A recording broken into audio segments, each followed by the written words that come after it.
second part of the first module. Okay. So I believe the last time we left off, we did kind of start this 5-number summary.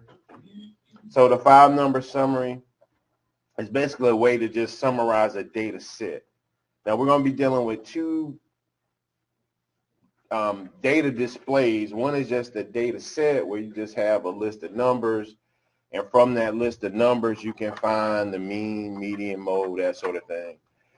We're also going to look at a frequency distribution, and with a frequency distribution we're going to do the same thing, find the mean, the standard deviation, and that sort of thing.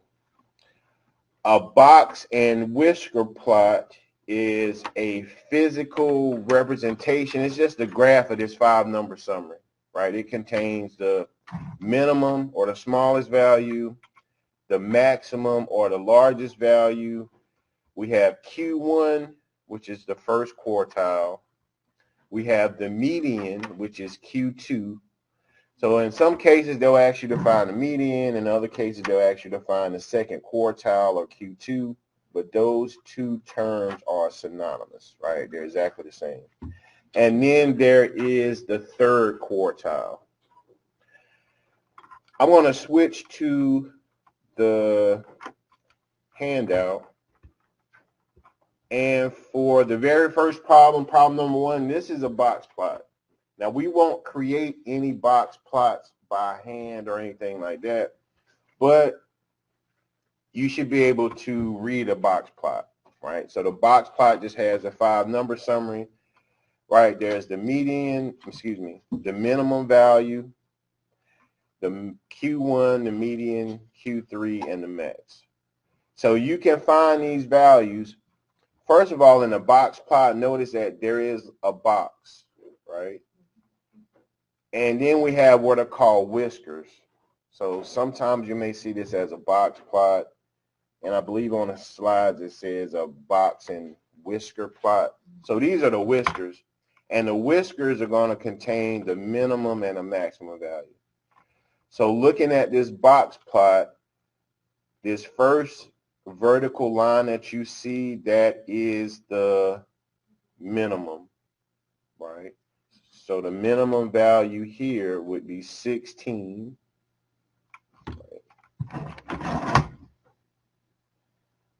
Okay, and let me actually just take a picture so I can write on this.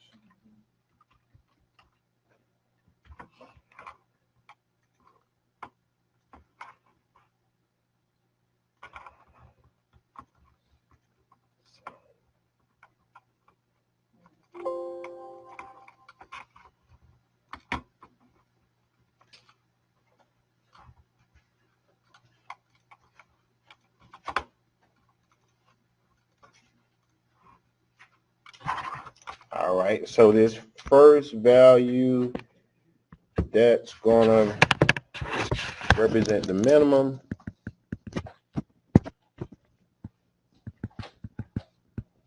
Right, so that looks like that's going to be 16.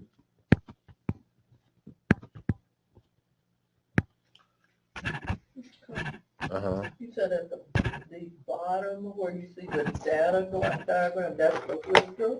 Well, no, these lines are the whiskers. On the top, which is the... Well, these lines to the side over here. Okay. Like, you have this central box. So that's the box block. That's your box. Gotcha. And then you have this whisker. Okay. And this line represents the minimum value in the data set, which is 16. If we look at the other whisker, the vertical line on that whisker represents the maximum.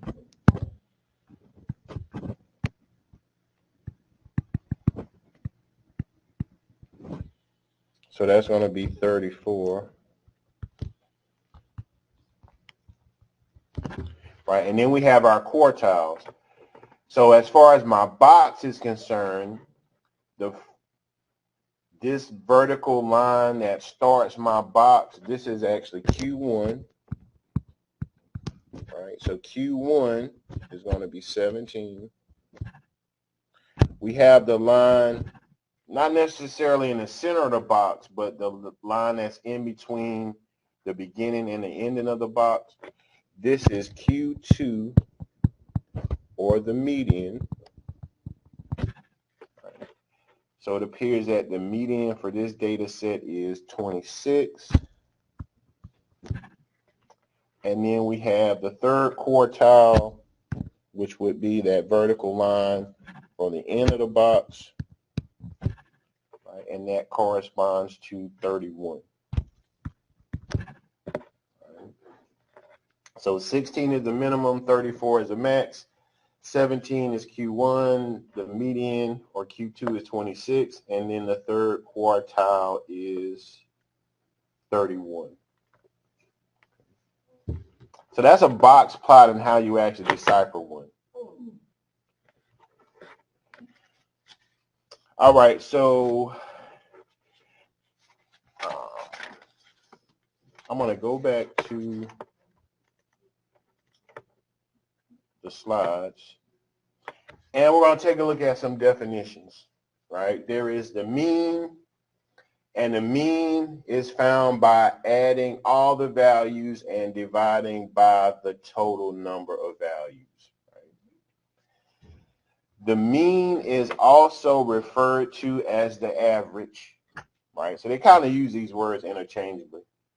So you may see mean, the word mean, they may ask you to find the average.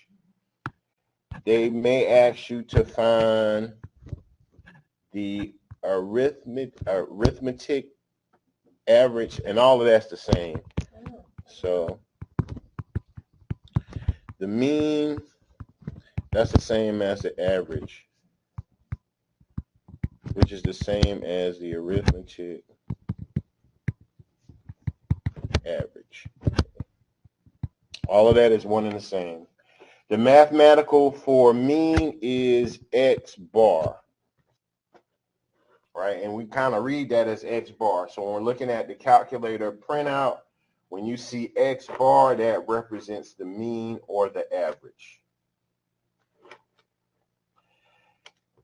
The next definition is the median. And the median is the measure of center for a data set. You put the data set in order. The median is the number that's directly in the middle of those numbers, okay, which is different from an average. If you were to find an average, you would take the highest number, the smallest number, all the numbers in between, and you would find the average. The median is a little bit different, whereas you order all of the numbers together and you take the number in the middle. Now, if you're looking at job salaries, normally they're going to give you the median salary, right? Anybody ever counted that? If you're looking for a job, it'll say the median salary for a nurse versus the average. And this is the reason why you're going to see median. Let's just say if you're a nurse, I'm just using nurse as an example, but this can apply to any field. And if, let's say you have a nurse that makes $100,000, and then you have a nurse that makes like $20,000, right? One that's starting out.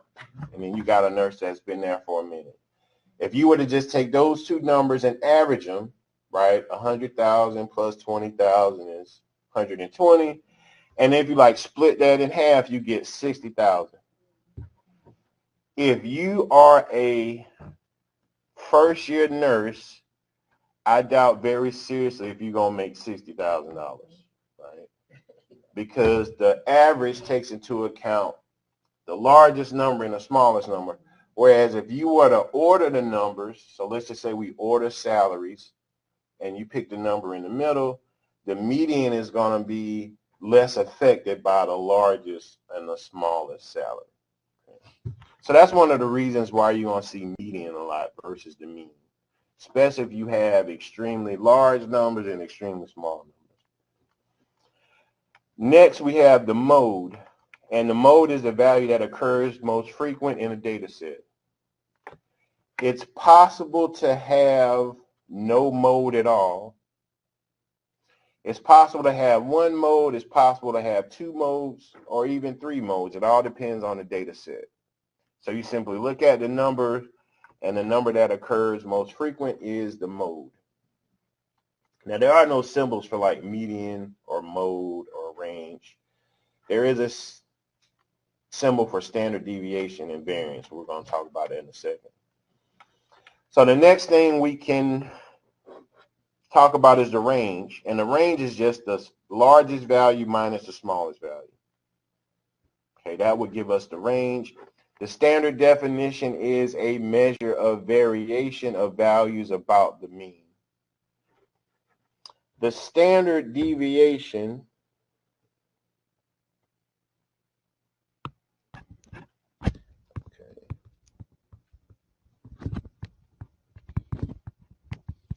So here's like a picture of the standard deviation, just to give you some idea of what a standard deviation means. And I want to kind of go back to algebra for a second. Okay, and let's say that we have an x and a y axis.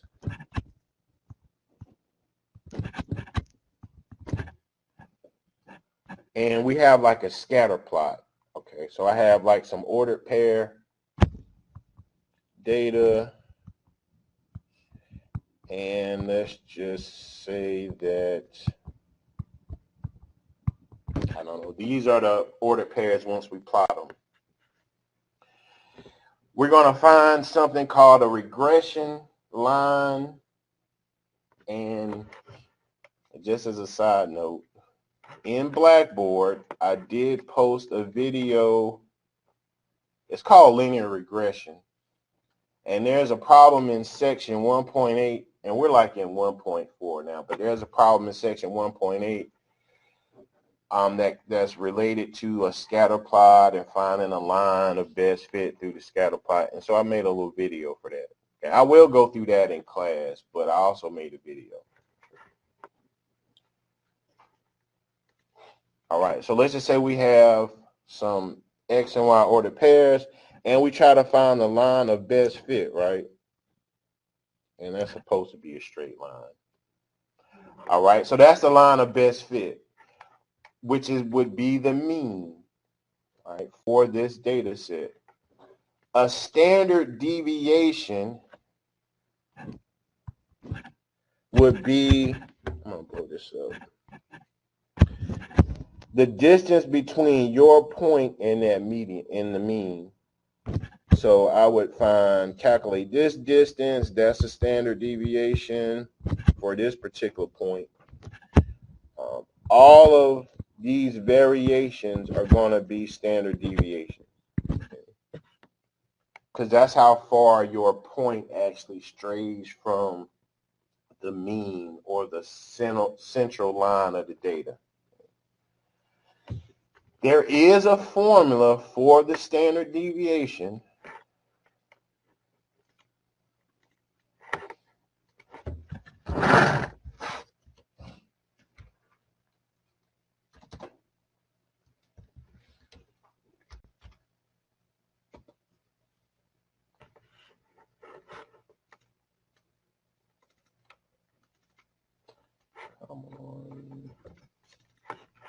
I just want to pull up the image.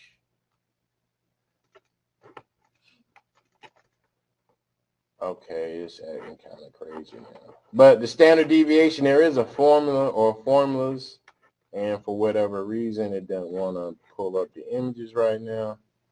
But with the advent of the calculator and technology, we don't use these formulas to calculate standard deviations, right? So this would be the standard deviation for a population, okay? And this would be the formula, the square root of this funny looking E, which is sigma, that means to repeatedly add. So I think it's trying to pull up an image now. Well, the calculator is going to use it for us. All right, the calculator is going to do it for us, right? So this would be the formula. Now, as far as the calculator is concerned, there are two types of standard deviations that you're going to see. There is a sample standard deviation.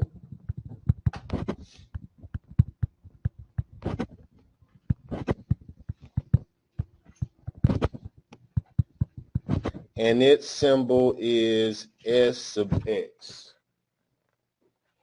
There is also something called a population standard deviation. And it has the mathematical symbol sigma. Okay. Now sigma, this would be lowercase sigma. These are Greek letters of the alphabet. Capital sigma is the E, that funny looking E that you see, and it means repeated addition. The population standard deviation is also sigma, but this is a lowercase sigma. So when you see this particular symbol on your printout, it is asking for a population standard deviation.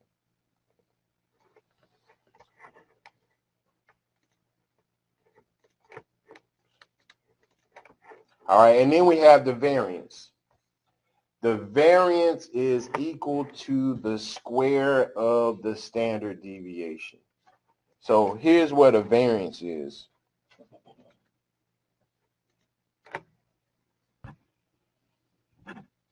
So the variance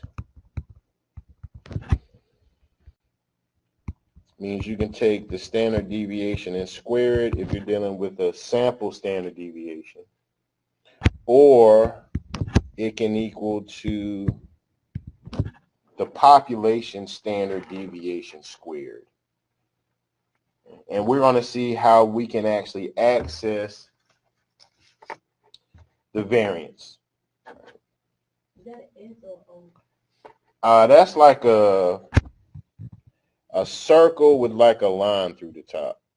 I don't know how to quite to say that, but right. But that's a symbol for standard deviation. And you guys are going to see that in the calculator too. All right, so there's two types of standard deviations. One is a sample and one is a population. All right, now let's take a look at the handout. And I'm actually going to skip over problem number 2 for a second, and we're going to look at problem number 3. All right, and it deals with highway mileage. And it's the highway mileage of a sample of 8 different models of car. And we asked to find the mean, the median, the mode, the standard deviation. We're also going to find the range and the variance. Okay. So even though they're not specifically a part of this problem, we're going to calculate them.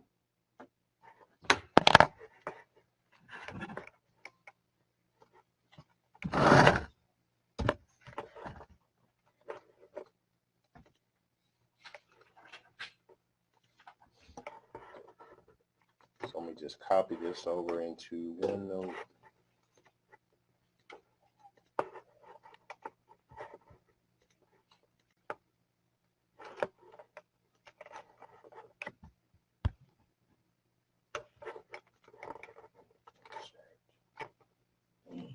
All right, so we're going to use the calculator.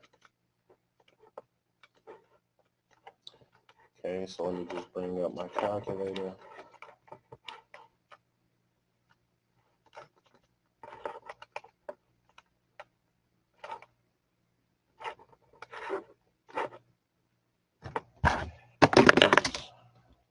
All right, so here are the steps. The first thing we're going to do is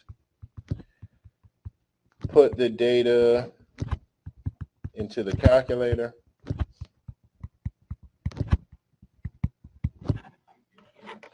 All right, so I'm just going to clear out my home screen. So in order to put the data into the calculator, I'm going to hit Stat. I'm going to scroll over, well, I want Edit, so Edit is in the Stat function. So I want to choose the first option, which is Edit. All right, so once I hit Enter, right, it pops up the list. To quickly clear out a list, I'm going to go to the very question. Okay, if you hit, I'm going to go back to the home screen for a second. If you hit stat, and then it's that very first option, edit, and we hit enter. Okay, and then we're going to put the data into list 1. So in order to clear a list, right, because we have some elements in our list, I can go to the very top of the list. Just bring this over. And then I'm going to hit clear and enter. All right, so I'm going to clear out list 1, and I'm just going to clear out list 2. So I'm going to the top of list 2, and I'm going to hit clear and enter. Okay. All right, so now I'm just going to put all of those data points in list 1. 27, 22, 20, 32.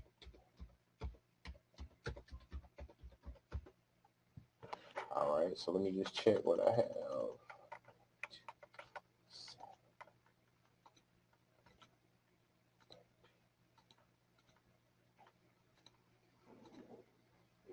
All right. So once you put all of the data into your calculator, and the next thing is you want to return to the home screen. You must perform all of your calculations on the home screen. All right, so remember that home screen is this quick key. So if I hit second and mode, it brings me back to what's called the home screen. All right, so second and mode, okay, which is actually that quick key, right? That brings you back to the home screen always. All right, so is everybody with me so far? All right, so the next thing we're going to do is calculate the statistics. So that by that I mean the mean, median, the mode, the range. So in order to calculate the statistics, I want to hit stat. I want to scroll over to calculate. So CALC is short for calculate. And I want to use one variable statistics. So I'm going to choose this first option, which is one variable statistics. All right, so I want to hit enter once. So notice it puts that function on the home screen. So that's why you always want to make sure you're on the home screen, because if you're in that list, it's going to pop this on the list. And then I'm going to hit enter again. And it's giving me the statistics for that data set. So from this point, we're going to pull out the mean, the median, the mode, the standard deviation, the range,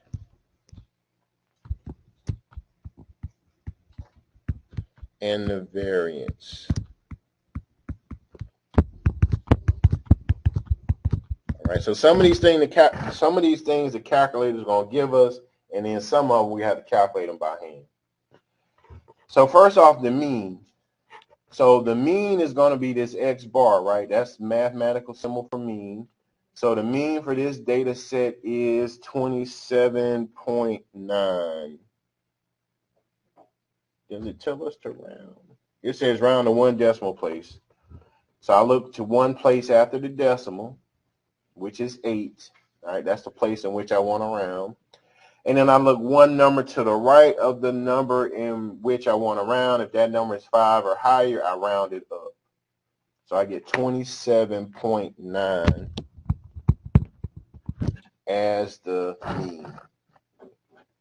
Now the calculator is also going to give us things that we don't necessarily need because it needs them to calculate the statistics. But I'm just going to kind of explain what they are. So this summation of x, right, so this is sigma, and it means to repeatedly add, is 223. So what does that mean? Well, that means if I were to take all of these numbers in the data set and add them together, they should add to give us 223.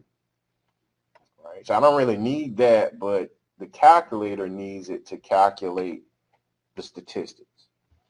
There is something called the summation of x squared, and it's 6,415. This stat is found by squaring each one of these numbers and then adding together. Right, so that's what this summation of x squared means. And then we have this S sub x is the what? The sample standard deviation, right? Since the question said we had a sample of 8 different models, the sample standard deviation is 5.3. All right, so notice you do see the population standard deviation, right, which is like 4.9. You always going to use S sub x unless it tells you to find the population. And we're going to see that in a second, where some of the questions say, find the sample standard deviation. Some of the questions say find the population, right? So we're dealing with a sample of 8. So we're going to take S sub x, which is 5.3. So since you say we have to round all of them for the standard deviation if you said no? That's right. That's right. You round all of them to 1 decimal place. All right, so this sigma sub x, that's the population standard deviation, right, which we don't need. And then you have this value n. N is just the number of numbers in your data set, right? So if I count them up, there are 8 numbers, so n is going to equal to 8. And then it gives us the 5-number summary. It gives us the minimum amount, which is 20, the Q1, which is 23.5. It gives us the median, which is what? 28. So the median is 28. So the median is found by putting all of these numbers in order and then choosing the one that's directly in the middle, right? So we get 28. They give us Q3 and also the max. So now what it did not give us was the mode, the range, and the variance. All right. So how would we find the mode? Right. I have to look at the data set for that, right?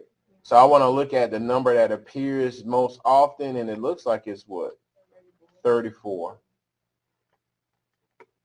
So my mode is 34. Now it's possible for a data set to have no mode, and it's possible for a data set to have more than one mode. So for example, let's just say if 27 was also in the data set, that means we would have 2 modes, right? Because that 27 would appear twice and 34 would appear twice. Right? So it's possible to have no mode, 1 mode, or more than 1 mode.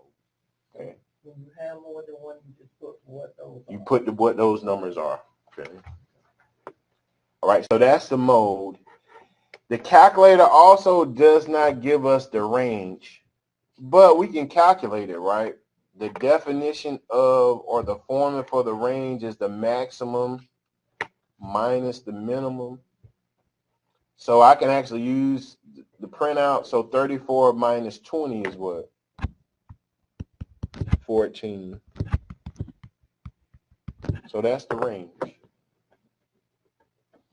And the calculator does not give us the variance. So how could I find the variance? Right. Well, I can take the standard deviation, right, which is 5.3, and I can square that. Right, because the definition of the variance is the standard deviation squared.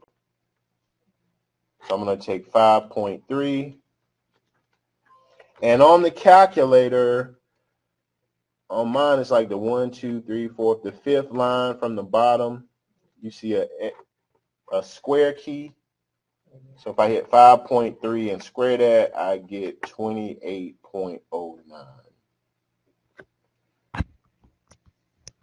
And that is the variance. Okay. So the calculator is going to give us everything except for the mode, the range, and the variance. But based on the printout, we can calculate them. All right, so any questions about the one variable statistic? So the range is just the maximum minus the minimum? That's right. That's right. All right, going back to the notes. Okay, we're going to talk about a weighted average. And a weighted average or weighted mean is similar to the arithmetic mean, except instead of each data point contributing equally, some data points contribute more than others. So that means that some data points are weighted more than others. I know this is like a funny looking formula. It's like the summation of I equals 1 to n for x sub I times w sub I divided by the summation from 1 to n.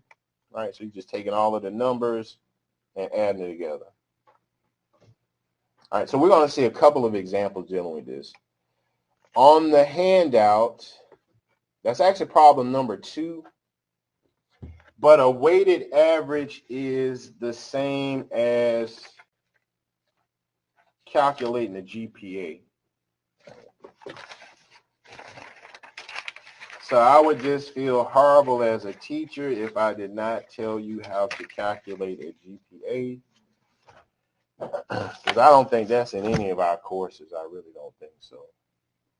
That you've ever probably seen someone like calculate it. So that's what we're going to do. All right. All right. So this is a made up grade. So, and this is a weighted mean. Weighted mean or GPA average. All right. So let's just say, and these are my grades. I had an A in statistics,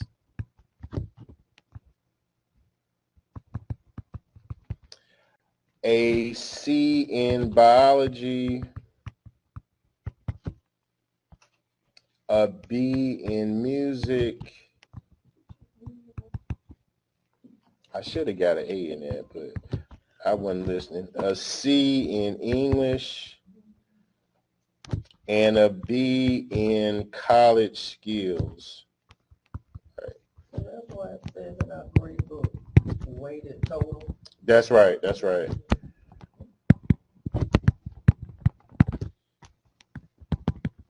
All right. So like these are my grades: an A in statistics, a C in biology, a B in music, a C in English, and a B in college skills 103. Right.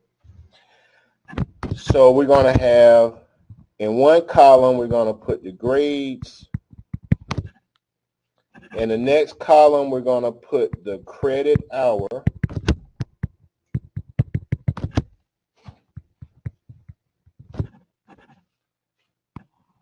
All right, and this is what we're going to do to start. Now, as far as the grades are concerned, we have to convert the grade to a number. So an A is equal to how many points? Like the 90, Mm. yeah, 90 to 100. But as far as in a GPA calculation, for ours, a 4, Oh, okay. right? A B is a what? 3. A C is a 2. D is a 1. And then a flagpole is a 0, right? Oh, All right. So we have to convert the letter grade to a number. So this is the scale that we use here. 4, 3, 2, 1, 0. Right. So for statistics, the grade was a what? A A, right, which is a 4. How many credit hours in statistics? 3, right? In biology, the grade was a C, so that's a 2. How many credit hours in biology? Well, for here it's going to be, if it has a lab, it's 4. So I was taking, I should have made that clear. I was taking a lab biology. So that would be a 4, right? 4 credit hours. A B in music is a 3. How many credit hours in music? 3, right? That's a 3 credit hour course. English was a C. Right. So the grade was a 2, and then it's 3 credit hours. And college skills, I had a B, which is a 3. And college skills that's a 1 credit hour course. So now my grade is actually my X as far as that form is concerned. And my credit hour is W. All right. So you have to take whatever grade you get, convert that to a number, and this is our scale, right? And then that goes in one column, and then in the next column you put the credit hour. So in the next column, we have to multiply the grade times the credit hour.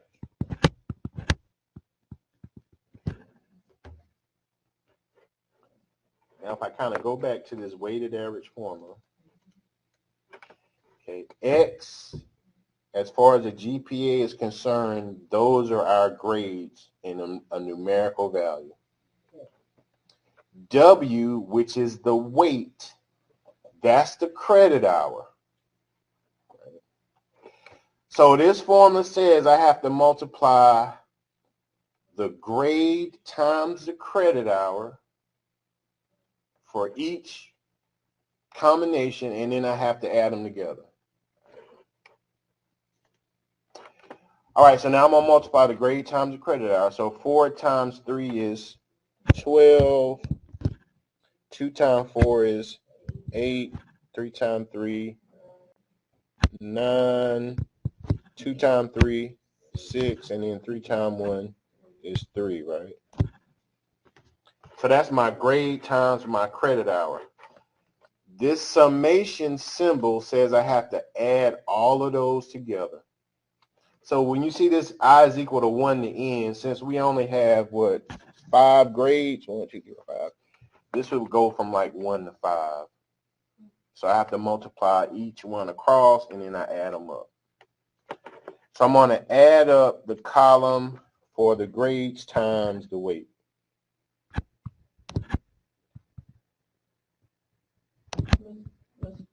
You said that the I in that formula is mean weighted. Is that what that means? No, the I in the formula means, okay, like I goes from 1 to n. So in our problem we have n would be 5. So what this little summation thing is saying is you take the first grade times its credit hour, Then you go back through the process. You take the second grade times its credit hour. That's the repeated part. Okay. So if you notice on my thing, I didn't put all of that subscript stuff. I'm really just taking X, which is the grade, converted to a number. We're taking the credit hour, which is W. In this column, we're multiplying X times W. And then down here, we're adding all this stuff together. So I'm going to add them all together. 12 plus 8 plus 9 plus 6 plus 3, and we get 38. Okay. So that's going to be our numerator, 38. And we have to divide by what? All of our weights added together. So this little summation thing means you add up all of your weights or all of your credit hours. This is going to be your denominator, and then you divide. Okay.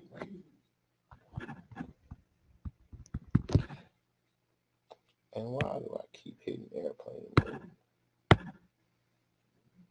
All right, so if I add all of these things together, 3 plus 4 plus 3 plus 3 plus 1. So I was taking 14 credit hours that semester.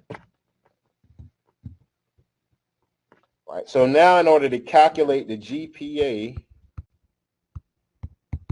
I'm going to take my credit hours times my grades, which is just 38.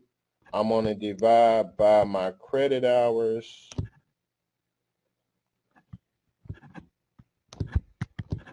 Right. So I have 38 divided by 14, which is 2.71. Right, so that would be my GPA for that particular semester. All right, so any questions on how to calculate a GPA?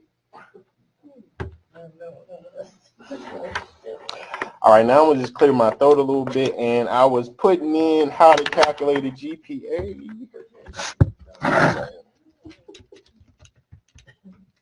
Wait till you see it on the grade. Yeah, you should always check your and I think it was this University of Ohio thing. Look at their GPA point system. They use a little bit more than just 4, 3, 2, and 1. Oh, it was 2.71. It was 2.71. And I thought they calculated using the other numbers, not the, like your A, B, C. I thought they used those numbers to calculate the GPA. Maybe it was just so now this is one of the reasons why GPAs at one institution will be higher than GPAs at another institution. Not saying that the people are smarter. It's just that you can get an A minus 3.7 versus a 2, which is that's a big difference if you calculate the GPA. Wow. And like I told my last class, I showed them the same thing. I know they do this at USC Columbia. I don't know about USC Aiken. But this is one of the reasons why some GPAs are higher than other GPAs, because you got more numbers to play with. You all could change this as a student body. If y'all all come together and say, hey, we want to take it up further and we want a different GPA scale.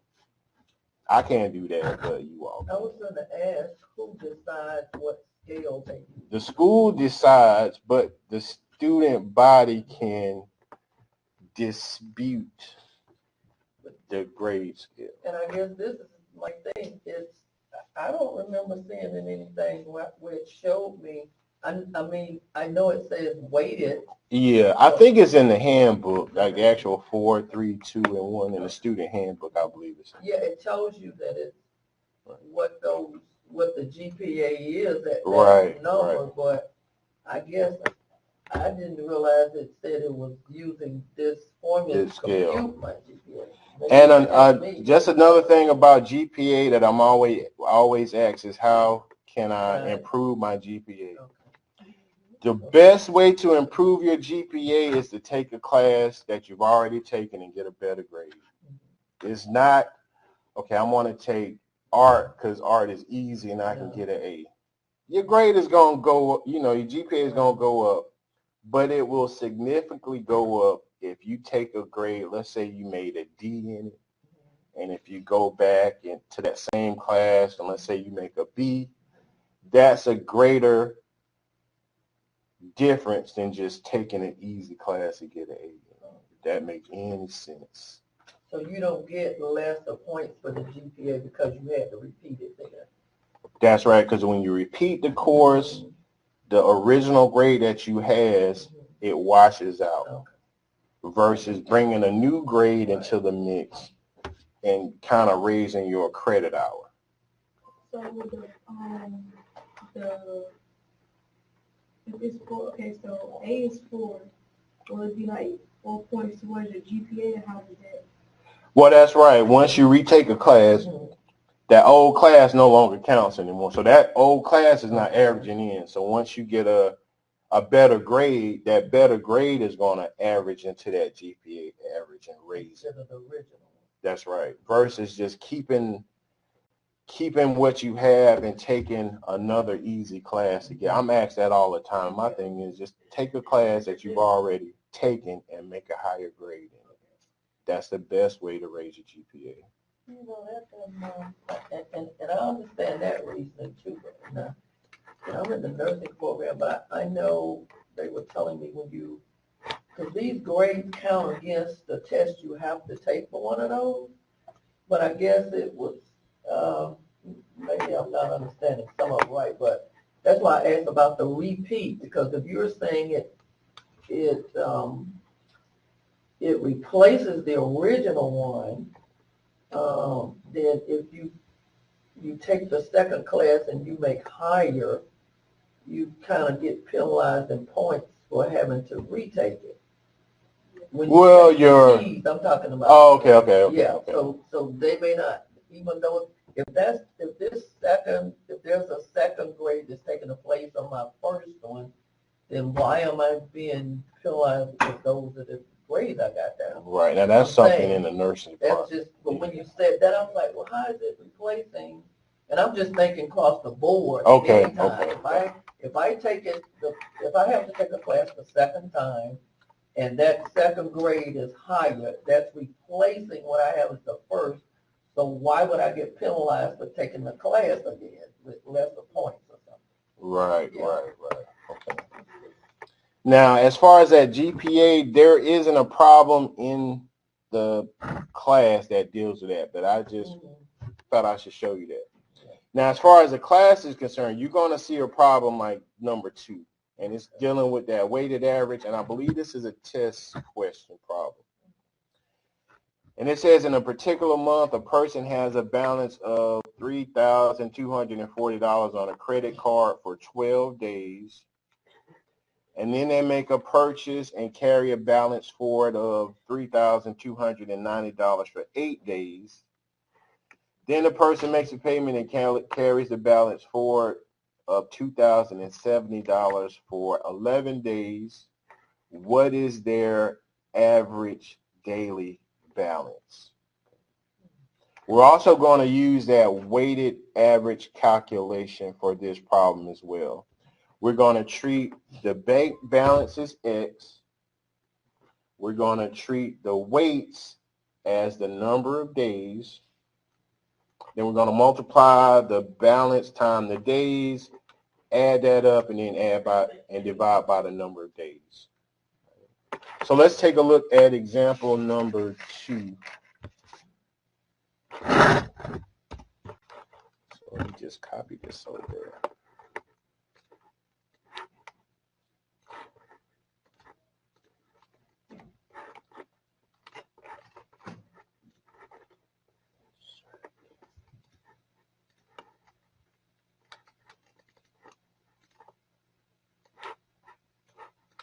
All right, so this is number 2, and this is also dealing with a weighted average. So, all right, so here we're going to have the balance in one column.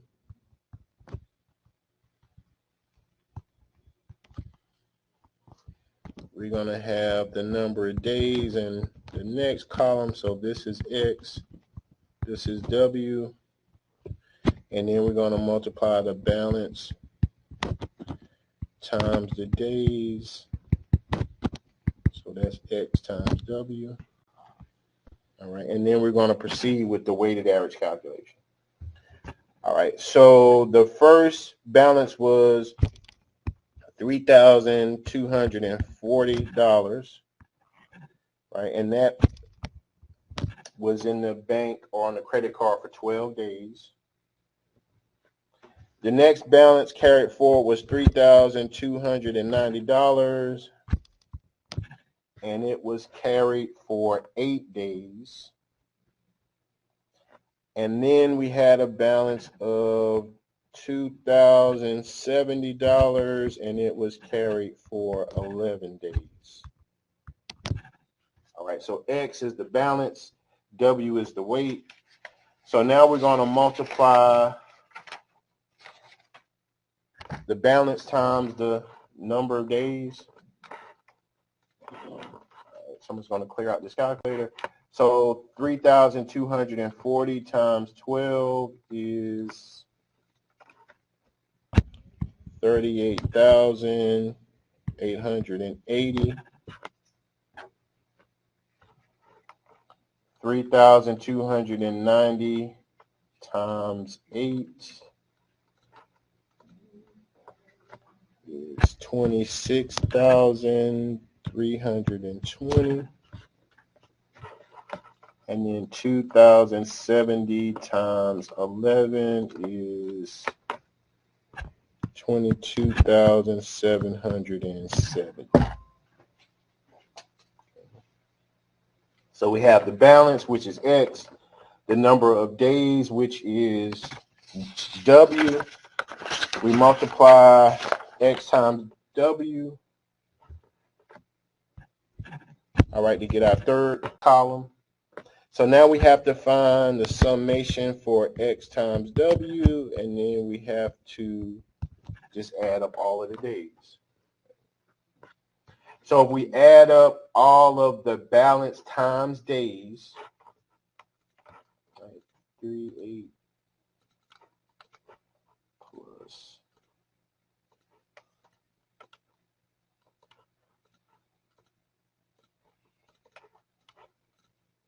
we get 87,970.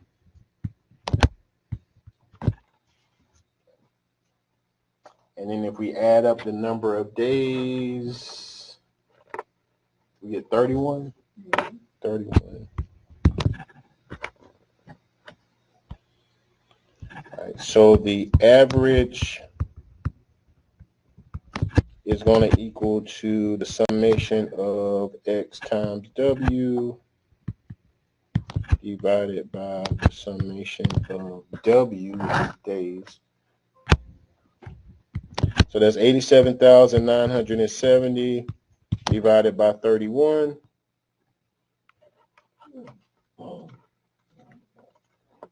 So the average daily balance was $2,837.74. So money is always rounded to the nearest hundreds place. So any questions about this example? We'll see one like this on the test.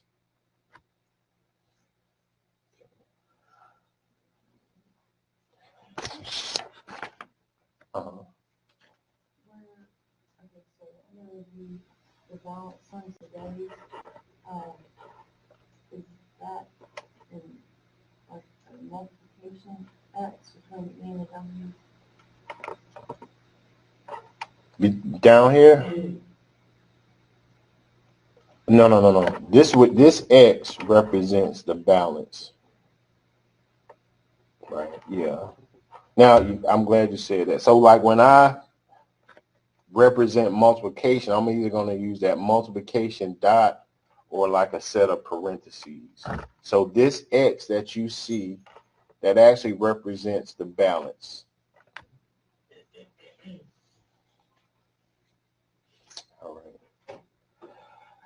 All right, so that's a weighted average, the same thing as that GPA average. So you said with money, you always round it up to the hundred. That's right, the 2 places after the decimal always. All right, now if we go back to the handout, we're making a jump from a data set, and a data set is just 8 numbers or 20 numbers, however many numbers you're working with. Now we're dealing with a frequency distribution, right? And we're going to find the mean and the deviation of a frequency distribution.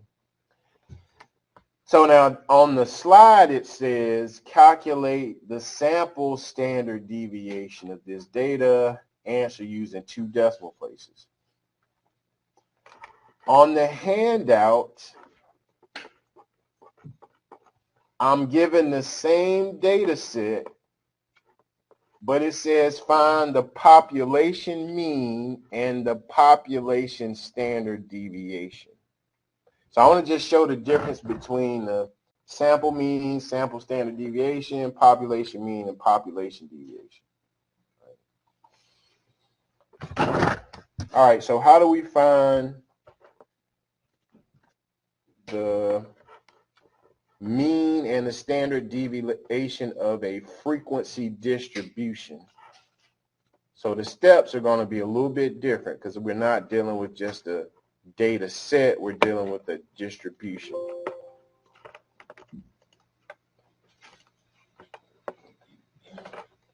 So let me pop this in OneNote real quick.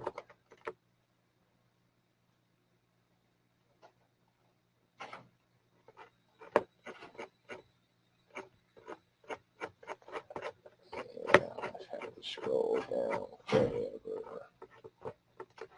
All right, so let me just insert.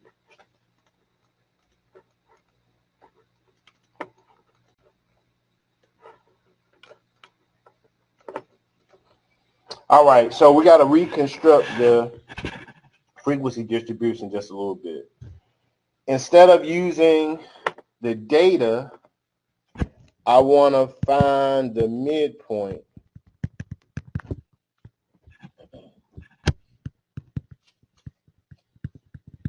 So I'm going to like reconfigure this distribution. So instead of using the data as far as ranges, I want to find the midpoint for each class, and then I'm going to keep the frequency for that class. So let me just write some steps. To find the mean and standard deviation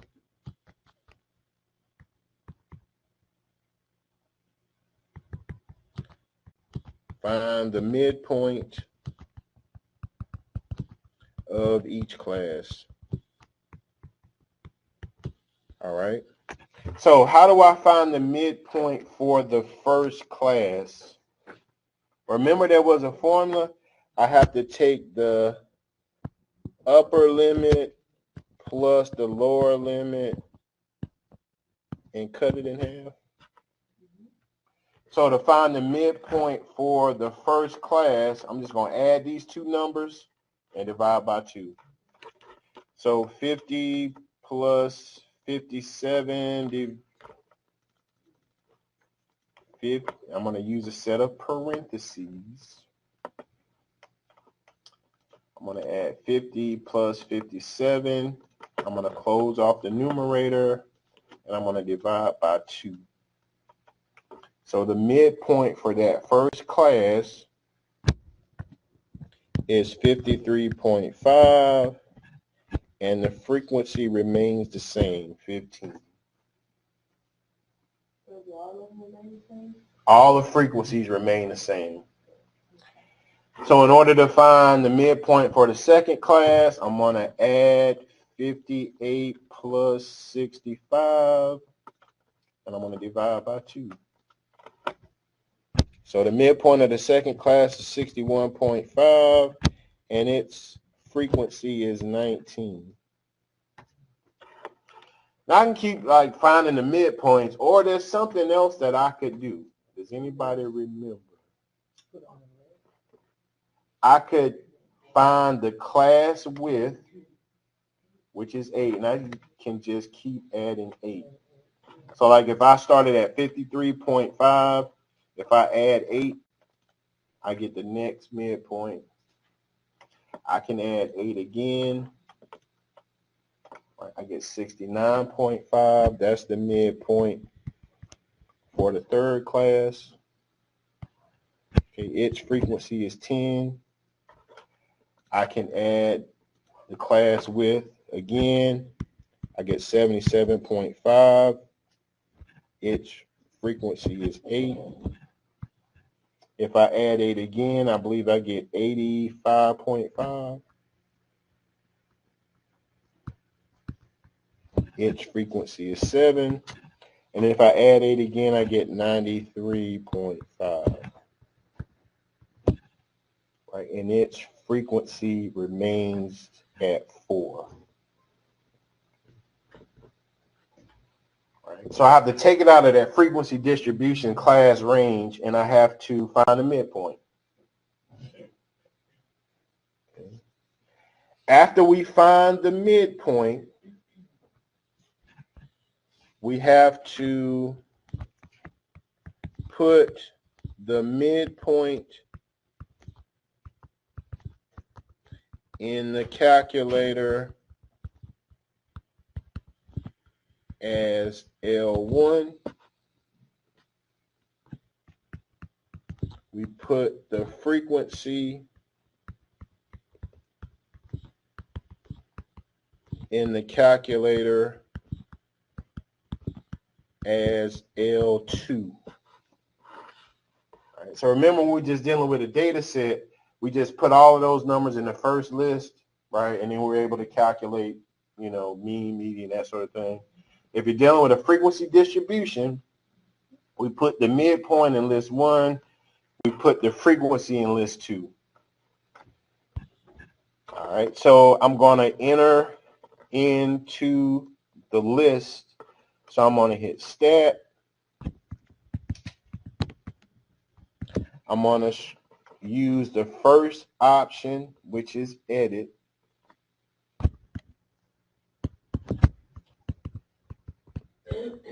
I'm going to hit enter. All right, so I'm going to just clear out the data that's already in list 1. So I'm going to go to the very top of list 1. I want to hit clear and enter. So that cleared out list 1. So now I'm going to put in my midpoints.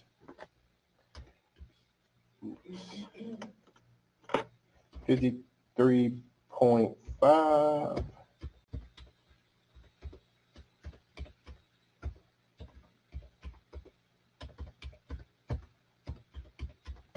And I'm going to put in the frequencies.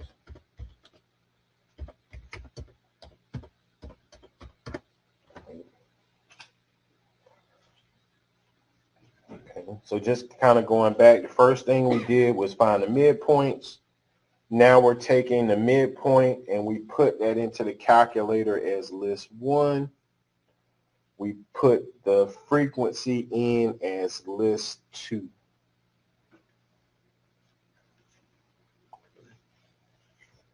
All right, so I'll give you just a second to put that into your calculator.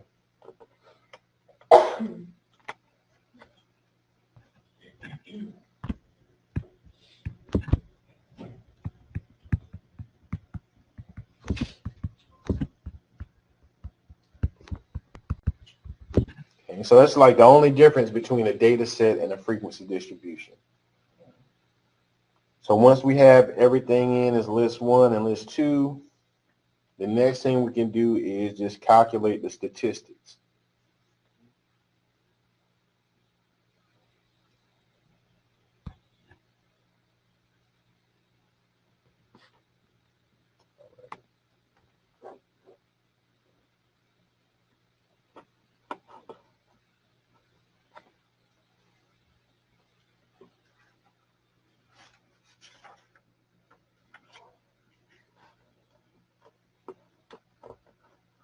All right, so once you have everything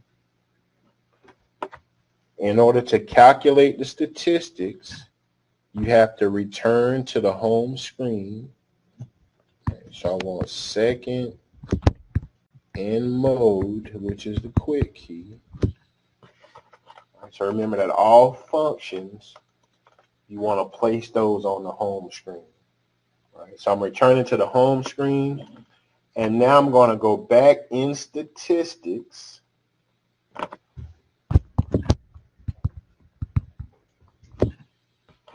I want to scroll over to calculate,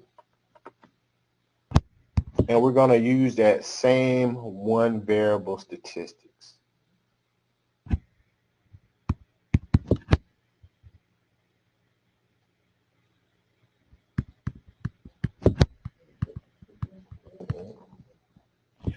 Now here's the difference. So once I hit enter, once I hit enter again. Well, let me go back. Okay, I'm in the stat. I'm going to scroll over to calculate, and I have one variable statistics. We're dealing with two lists instead of one list. So I have to put in list one. So if you look on your keypad on my calculator, I see L1, it's above 1, and it's a yellow function. So I want to hit second and L1.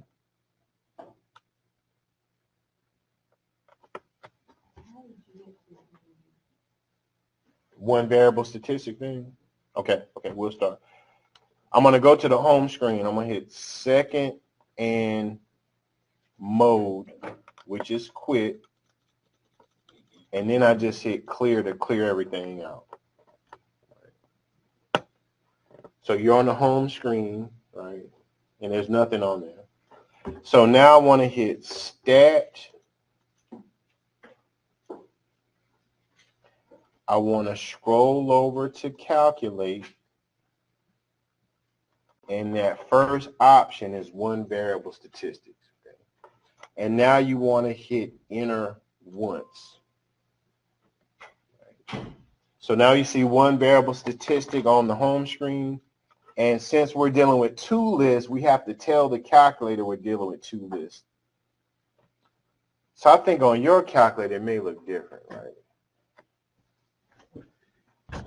If you have a TI-84, I think it asks you for List one, then it's frequency list.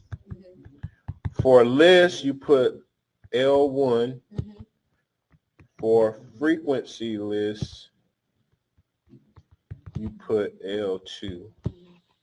All right. But since this is an older model calculator, I put in L1, comma L2. And once you hit enter or calculate, it's going to give you the statistics.